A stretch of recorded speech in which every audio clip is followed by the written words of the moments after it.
কোশ্চেনটা যদি থাকে ভয় পাওয়ার কোনো কথা না। এই যে আমরা করছি ডিভাইড এন্ড চেক, ডিভাইড আর চেক, ঠিক আছে না ইন্দ্রজিৎ? ডিভাইড আর চেক করছি আমরা, এখানে কইছে ডিভাইড এত বাই এত and check your answer by division আই করে দেব। আচ্ছা এর মানে কিটা?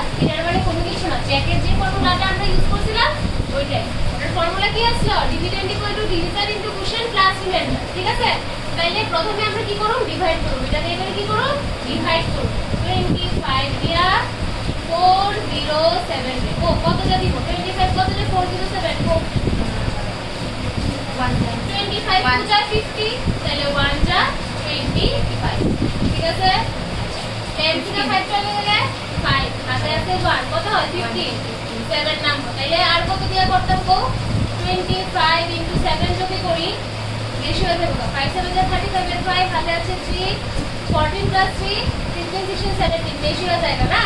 তাহলে কত দিয়া করব? 6 দিয়া 6 5 যা 30 হাতে আছে 3 6 যা 12 প্লাস 3 কত? 12 প্লাস 3 12 প্লাস 3 15 12 প্লাস 3 15 তাহলে 6 এ কত? 150 আর রিমাইন্ডার কত এসছে? 7। তাইলে ডিভিশন আই করে দেব। ফর্মুলাটা কি? we know dividend equal to divisor into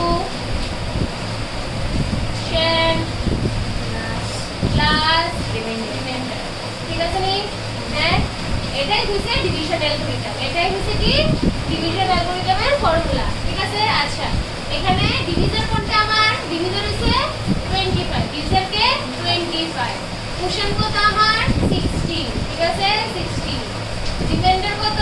7, ঠিক আছে? আমি ইনটু করি। আচ্ছা 25 এর সাথে 16 ইনটু করতেছি, হ্যাঁ 25 নিচে 16 5 6 এ 30 0 হাতে আছে 3 6 টু 12 প্লাস 3 15, ঠিক আছে? ইনটু 5 1 যা 5 2 1 যা 2 0 10 400, ঠিক আছে? তাহলে 400 প্লাস 7 মানে কত হয়? 407 আইসিনি ডিভিডেন্ড, আইসিনি এই যে ডিভিডেন্ড আইসিনি। তাহলে এটা ইকুয়াল টু কি লেখো? ডিভিডেন্ড, ঠিক আছে? চেক নিচে লেখো চেক, নিচে কি লেখো? চেক। বুঝা গেছে? যদি ডিভাইড এন্ড চেক কয় same formula, divide and check your answer by division algorithm same formula. বুঝা গেছে জিনিসটা?